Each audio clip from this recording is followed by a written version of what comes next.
আন্দারপুরের মানুষ আমি,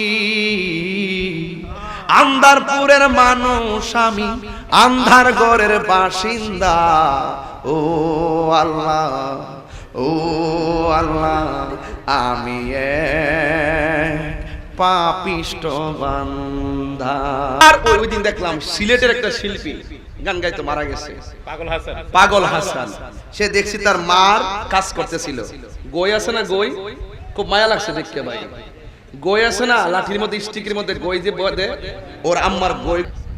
আন্দারপুরের মানুষ আমি, আন্দারপুরের মানুষ আমি, আন্ধার ঘরের বাসিন্দা।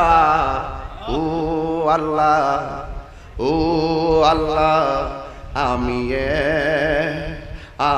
এক পাপিষ্ট বান্দা। আন্ধার ঘরের রাস্তা সুজা, ঘাড়ে লইয়া পারের বুঝা। আন্ধার ঘরের রাস্তা সুজা, ঘাড়ে লইয়া পারের বুঝা।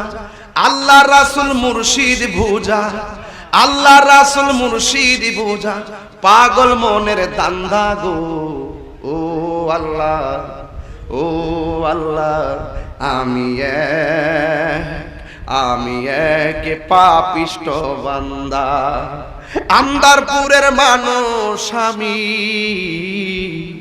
আন্দারপুরের মানুষ আমি, আন্ধার ঘরের বাসিন্দা।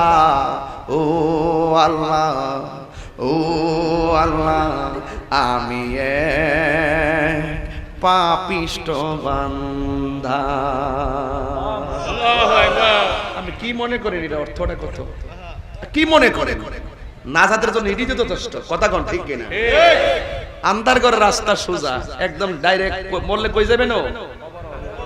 এটা বেহানা সোজা। গারে লইয়া ফারের বোঝা, ওই আখেরাতের বোঝাটা কান্দে লইয়া খাড়ল হয়ে গেছে গিয়া। এখন ওই জায়গার ভিতরে আল্লাহ রাসূল মুর্শিদ বুঝা, বুঝন করা, পাগল মনের দান্দা। এটা তাহিরির দান্দা, এটা আপনাদের দান্দা। আতিউল্লাহ ওয়া আতিউর রাসূল ওয়া উলিল আমরি মিনকুম। আল্লাহ রাসূল মুর্শিদ, জোরে কোন সুবহানাল্লাহ। আমি একটু ব্যাখ্যা করছি এটা। ওই যে মার কাজ করছে, গই বানাই দিছে, আরে কি, আল্লাহ তার জান্নাতবাসী করুক, আমিন করুন। আল্লাহ তার ত্রুটি মার্জনা করে আল্লাহ তাকে জান্নাতবাসী করুক, আমিন করুন। দোয়া করবেন। সে তো মানুষই না, ঠিক কি না বলেন? আর মানুষ কাকে বলে? ঈমানের সাথে একতা, শৃঙ্খলা, ভালোবাসা, ভ্রাতৃত্ব, মনুষ্যত্ববোধ জাগিয়ে তোলার মাধ্যমে মনের মানসিকতাকে যিনি নূর করতে সক্ষম তাকে মানুষ বলে। আর মনের মানসিকতাকে যদি আপনি নূর করতে চান তাহলে আপনাকে যেতে হবে আল্লাহর ওলিদের দরবারে। মদিমালের দোকানে গেলে মদিমাল পাওয়া যায়, ওলি আল্লাহর দরবারে গেলে আল্লাহ পাওয়া যায়। ঠিক না, ঠিক কিনা বলেন? এটা একটা হলো দুনিয়ার ব্যবসা, দৈনন্দিন জীবনের ব্যবসা, আর একটা হলো আখিরাতের ব্যবসা। আমরা নবী চাই কি চাই না? আরো জোরে চাই কি চাই না? এই জন্য আমার যুবক ভাইয়েরা আল্লাহ বলছেন, কই থেকে ওয়াজ কই গেলাম না, লাকড়ি থেকে গেছে নাকি? ওয়াকুদুহান নাসু ওয়াল হিজারা উইদ্দাত লিল কাফিরিন।